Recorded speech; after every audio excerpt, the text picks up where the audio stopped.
Welcome back to the All About You podcast. And I am very excited today as today's guest is Miriam from More Than Organised. And she's a simplicity expert. And we are going to be diving into the topic of decluttering.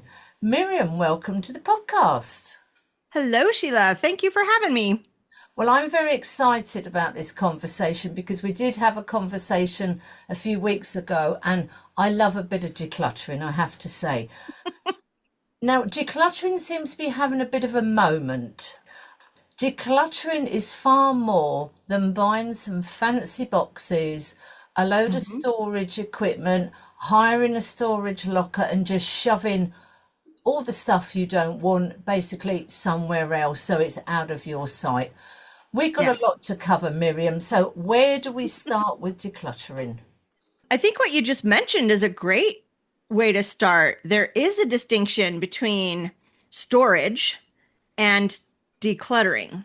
Decluttering actually means eliminating the excess, redundant, and things in your way from your life entirely. Because even if you hide it under a bed, in a closet, in a box, in a storage locker, it's still on your mind. It's still one of the things your mind is saying, I have to take care of that. So you don't get the freedom you get from letting go of the actual physical objects.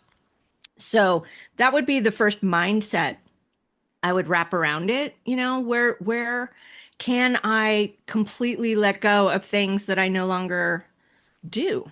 We have all kinds of accoutrements for hobbies we used to have. And if we're not doing them anymore, it's hard to let go, but it's the best way to live the life you're living now is to think of the things in your life as a rotating system. Things come, you try them out, you get really passionate about it, or you let them go. And we often have a thought that, oh, I might get back to that someday. Or, oh, I used to enjoy that. Or, yeah, I just didn't do it right. Maybe I'll try it again someday. And I believe if you let it go, the things that actually are important or resonate with you will come back, or you'll uncover them as you let go of the other things. You'll find the one that really is like, oh, I do want to pick that back up. So I think it's important to just realize things come and they go. I think that's a really interesting point because when we are opening that cupboard, that hmm drawer, that suitcase, hmm generally, oh wow, I didn't know this was in here. Oh, I'd forgotten about that. Yeah. Oh, Oh, that's where it went. exactly. These are all the things that come out. And we're hmm actually going to be doing this as this is part one, and we're going to be covering a part two because Yes. it's such a big topic. And I think we've all been there. We go, okay, I'm going to sort out my wardrobe, I'm going to sort that cupboard under the stairs, the garage. And we get ourselves organized. We've got our boxes and we've got our kitchen roll and our black sacks. And then we get in there and we're like, oh my God, where do I Mm. start? I've done this myself. I've got too enthusiastic. I've sort of got everything out my wardrobe. I've cleaned it all out and it looks absolutely marvelous. And then I turn round and look at the clothes on the bed and go, oh my God, I've got to get all this lot back in the cupboard, but I have to Ooh. have made those decisions before I can go to bed. And that is just exhausting. Yeah. So there is a tendency for many people to have kind of an all or nothing. Like either I have to do it all right now or I'm not going to do it. And on top of that, we have possession bias. I already own it. I might as well keep it. And the third in the trifecta of keeping us stuck is I don't know how to make the decisions. And so I get tired and I don't deal with it as well as I could. So instead of a yes, no, maybe, or eliminating the very easy things, we think, I'll just stuff it all back in the closet. Like I've looked at it. I didn't make any decisions, but I looked at it. Let me put it back. Let me change out a couple hangers and hang the blue shirts next to each other. And that's not the same as decluttering, that's rearranging. So the three things make it very hard for people to focus on the fact that it doesn't actually matter where you start. You start where it's easy. You take your trash bag and you go around the room and you throw away the actual trash.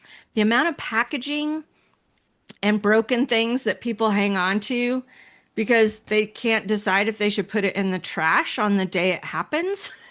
Unbelievable in a lot of ways. So look for the actual trash. But even before that, the first step is actually dream. What is it you want your life to be? Who do you want your life to be in your space? Who do you want to be? How and who? What activities do you want to participate in? Now, look at the things on your coffee table. Which of those things support those ideas and which don't? You know, if you want to be someone that has more freedom, you don't have a lot of little things because that's when you're taking care of all the little things, you don't have freedom. You're kind of tied to all the stuff. If you want to be a cook, by all means, have all the cooking utensils, but maybe you don't want to bake. So get rid of the baking things so you have more room for a special pot or something. You can have everything, you just can't have it all at once idea. There's so much to unpick here, isn't there? I mean, There is.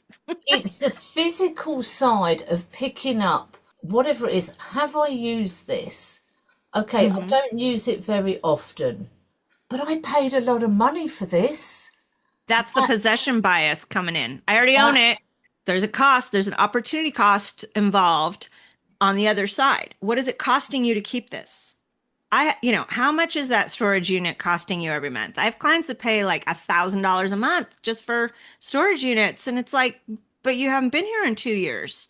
You could have been investing that money and retired by now. Or you put it in a prime location, but you only use it once a year. Maybe it should be on a shelf in the garage. People have whole rooms devoted to the junk in their lives that they paid good money for, and it might come in handy someday. And I'm like, okay, let's think about that. What does that day that might need it someday look like? That day you need that fourth crock pot.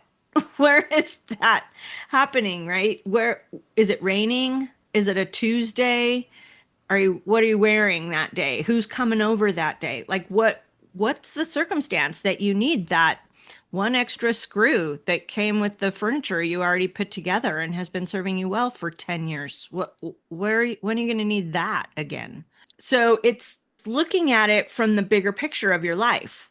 How is it supporting you, serving you? How are you actually using it right now? Is it a doorstop? Is it a dust catcher? Is it just taking up space and money from your wallet? Imagine how much money you spend heating a room you don't even use just because you have a bunch of stuff in there. I mean, that is absolutely terrifying, isn't it? I mean, Yeah. if we sort of go back, I mean, let's start in theory with the wardrobe. Okay, this may refer to women more than men, but if we can take the example of somebody's got a wardrobe and they're just stuffing thing in there, they've got nothing to wear, and they're like, okay, this is just too much. Where would Mhm. you start with that client, Miriam? I actually ask them, like, well, what's your job right now? What activities are you participating in? As people retire or switch jobs, their needs are not the same. And so holding on to old suits or corporate wear, if you're now, a coach sitting in your home office at the dining room table, you don't necessarily need the same wardrobe. I'm not saying get rid of all of it, but pick your two or three favorite corporate offices for those times you go to a networking event or have a speaking gig, but you don't necessarily need that. And if you used to be a track star and now your exercise is yoga, do you still need the 15 track suits? Or one client that forgot to tell me that she was an archer. And so all of a sudden we get to one room and I'm like, what are all these bows and arrows doing here? And she's like, oh, yeah, I'm an archer. I teach archery. So she has some specific clothing and accessory items for that. But if you never wear, or if you move location and you no longer need, your Alaska clothes, by all means, keep a couple really warm things for when you go home and visit your family, but you're not going to be wearing those in Tucson, Arizona, right? Like where are you going? Where are you living? What's the requirements right now? And what's completely out of style? I'm all for vintage. I love a good vintage piece. But when you are a good vintage wearer, you know that the modern version of it, when it comes back around, is always slightly different. And your body is different. So it's not going to fit you in the same way. Very few people can fit back into those things that they had before the kids. I mean, there was one thing you were sort of saying there. It's a bit like, if you're now retired and you were in corporate or you've moved countries. And Hmm. I think one of these things is giving up the old identity as to who you Exactly. were. That's why it's important to sit down and say, who do I want to be? Because every time you declutter, you have the opportunity to become more you. And it goes both ways. Maybe you are a stay-at-home mom who's now going back to work and you need to let go of some of the leggings and get a suit or two or a couple pretty dresses, whatever that looks like for you. It's about stepping forward, not holding on to the past. That is not to say that all your past experiences don't inform and create you, but you don't have to stay the same person your whole life. You can evolve. In this conversation, when we spoke before, we were saying decluttering is the practical side, the basic steps in what order and Hmm. how to do it. And then we said a very big part is the emotional part. And I know we're Yes. particularly going to cover that in the second part. And by Yeah. that, we mean family jewelry, old photographs, Hmm. gifts you've been given by relatives who are no longer with us. That is a whole podcast on its own. Right. It's very much, though, isn't it? It's decision fatigue, whether it's going into your garage, whether Hmm. it's looking at your past or your present or future you in respect of your life cycles. Decision fatigue is real. I'm not dismissing it at all. I get home from some clients and I'm exhausted, and I wasn't the one actually making the decisions. I was just watching someone make the decisions. So I get it. It is very real. But it's worse when you go into an organizing session or a decluttering session without any criteria for those decisions.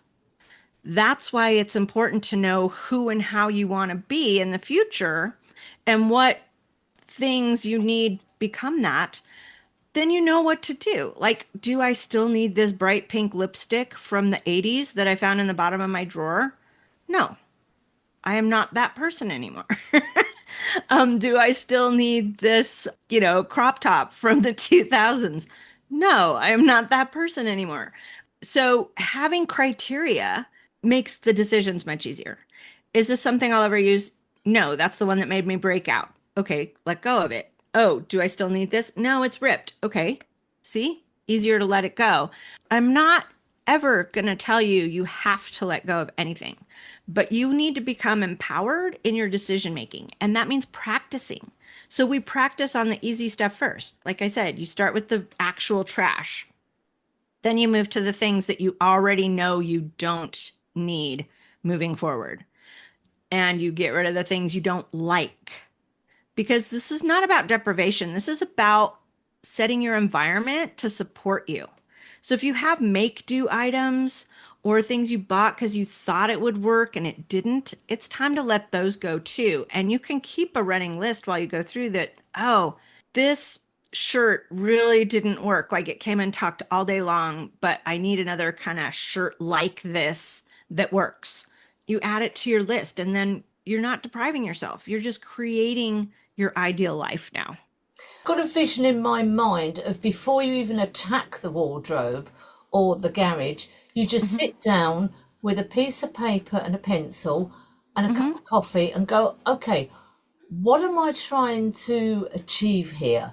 What am Right. I trying to free up space? Am I trying to declutter because there's an impending move coming up? Hmm. Before you even open a door, a box, or a drawer, Yes. on paper, and that makes total sense. What am I trying to achieve? Hmm. And if we just sort of break it down to the wardrobe, you're opening up those wardrobe doors, and the first thing I see is stuff that was from a past life. Hmm. Do I need to open the door and see that every single day, although that's not my life now? No, let's get it, let's make money from it, let's donate it, pass it on, whatever floats your boat. Exactly. And the great thing is when you practice with the easy decisions, those things that you're just not sure about yet, you get to keep until you are sure. You can't be unsure about everything when you have sat down and had that exercise of deciding who and how you want to be. The other thing that connects to that is use your space itself as the limiter. This is how much space I have to keep my clothes. Do they fit? Is there overflow? Is it overstuffed? Well, I have to let go of a couple things to make it even fit in the closet. It's important not to mix up cleaning up or tidying up, which is putting things away, vacuuming, dusting, so it's pleasant, is not the same thing as organizing, which is arranging the things for ease of use and functionality in your home. There is a small component of beautification or making it pretty at the same time. But that is like the sprinkles on the cupcake. You got to make the cupcakes first, and that is what you need in that space, right? Isn't that a great analogy? The cupcake fits in the muffin tin, and then you can add the frosting and the sprinkles. But until you get the ingredients that create a cupcake, you don't have cupcakes. One thing that I'm always surprised at when I have a bit of a tidy, a declutter, and organize is the effect on me physically. I feel lighter. I feel I'm Yes. not a messy person at all. I would say I'm very, very organized, but I still get this feeling of, oh, that looks so much better. I feel lighter. I feel bright. It's a Mhm. real thing. It's a physical emotion. It is. It is an instant feedback loop to see less in your space, to see a pile that you decided on. You feel accomplished. You feel more confident. You get it out of the space and energy flows. You have more room for fun, for rest, for calm, for intimacy, for all the things that are actually important. You have more space for creativity. I work a lot with creative people. It's such a fine line between inspiration and clutter to the point where they can't work. And helping them recognize that, yeah, you can keep a lot of art supplies, but maybe it's in little bins or boxes on some shelves so that your table, the place you create, actually stays clear enough to create. So there's some white space for your brain to solve problems with. When there's so much, our brains don't know which problem to solve first. And so we don't because we're tired before we even start. We just look around and go, oh, I'll do it later. I just saw a new decluttering method. I haven't delved deep into it yet, but it's the ick factor. Decide on the ick factor. If it makes you go, ugh, really take a look and see if it's can go, or if it's an ick because you have the space it needs taken up by the thing that's really the ick. mean, I think we've always been in the situation where we've gone into someone's house and we've been invited to sit down and we sort of look around and we're like, Where? okay, should I This move pile's the smaller. I'll move it. pile? No, maybe I should. And you sort of stand there very awkwardly Mhm. thinking, well, I'd love to sit down, but I'm not actually sure where. Where is there room for me? Is my Yeah. favorite reply to that. Exactly. Yeah. And the feeling of sort of claustrophobia and Mhm. awkwardness. And we Yeah. cannot judge how other people live, absolutely 100%. Yes. But And it does sort of make you aware of your own home in mhm. respect of if somebody comes in, are they able to sit down? Is there Yeah. somewhere to put their coat? Is there space for the people and the activities in your life? I do want to point out there is a difference between hoarding behaviors, which tend to be start as a trauma response, and temporary overwhelm with too much stuff, which comes about usually from a big life transition, like when you first move or when you get sick for 8 weeks or 6 months and you literally don't have the physical energy to keep up and people bring you things to help you out and then you finally feel better and you have all these piles of things that were supposed to be helpful. when you end up with kids, if you didn't plan them. But those life transitions can make big impacts on your environment. And it's important to think of that as I just need to integrate the new things and let go of the old things once you feel better, or ask for help because you don't feel great. But it's very different than hoarding tendencies or chronic disorganization where it might be more neurologically connected. One thing I wanted to ask you, Miriam, in your Mhm. experience of working with your clients, what Mhm. would you say is the number one area in people's homes that you probably spend more time trying to help them with than anything else? Is there one particular area? Mm. There's not. For a long time, most people called me about paperwork, but now with computers, that seems to finally be getting less, even though their computer's a mess. It's the same issue. It's just not physically in front of them as much. But I would say the most impactful spaces are going to be your kitchen and your primary bedroom. And so, because that's where you spend the most of your time.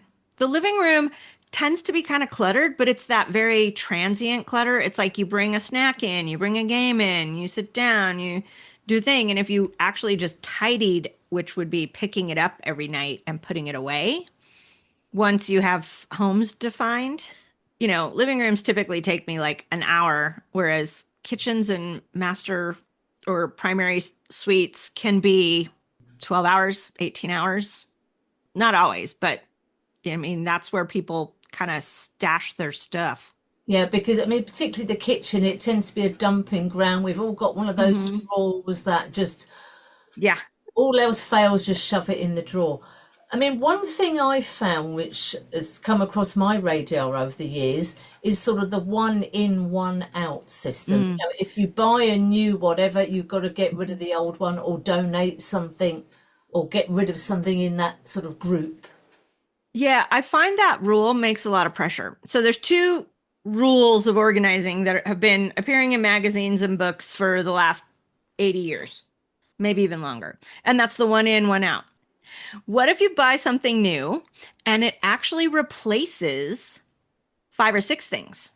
What if you let go of one thing, but you need two things to do the same job? But it was a crappy version of doing that job. So I don't actually like the one in, one out rule. I like figuring out what you need to live your life and having those things. And sometimes there's an up level. So you don't want to get rid of it yet until you find the replacement. Like right now, I have a really hideous coffee table.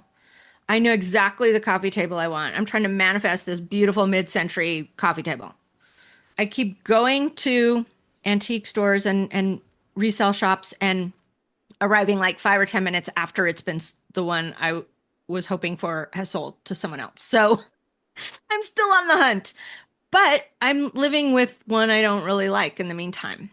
But I have a plan. So it's about the plan to become who and how you want to be. And it's about what function does it serve. The other thing with, I don't know if you have the big warehouse stores where you live, but we've got Sam's Club and Costco, and you go in and you buy something and they always throw in extras. So you can go buy a new pair of scissors, but it'll come in a pack of six scissors. And then people have six scissors and they really only needed one or two, but they bought them all together. So you might as well keep them. So let's actually think about what you need to live the life you want. It's interesting you should say that because it just reminded me of my potato masher. Yeah. I bought a potato masher. It was plastic. I mean, that was a big Hmm. mistake. It was okay for quite some time, but then it broke. So Hmm. I've been looking for a decent metal potato masher. I have Hmm. taken my time and I found exactly it's an all-in-one piece. Nothing Hmm. that's going to break off. Yes, it was more than I wanted to pay, but hopefully Hmm. this will be the last potato masher I need to buy. As you say, you know in your mind what you're after. It's just having to find that thing and then Right. that's it.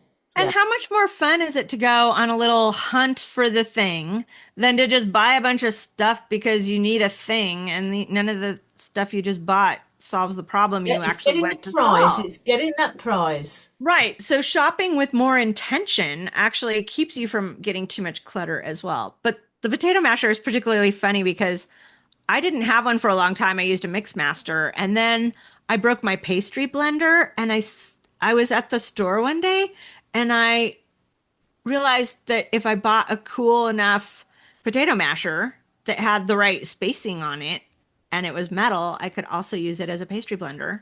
And I was like, oh, how about that? Because it was a pain to mash just one or two potatoes for myself with a mixer. Now I have a masher again and a pastry blender. Miriam, can we just talk about if somebody decides to get in touch with you, because we're going Yeah, to include all your contact details, would you have a conversation with them before you actually go and visit their home to see what they want to achieve?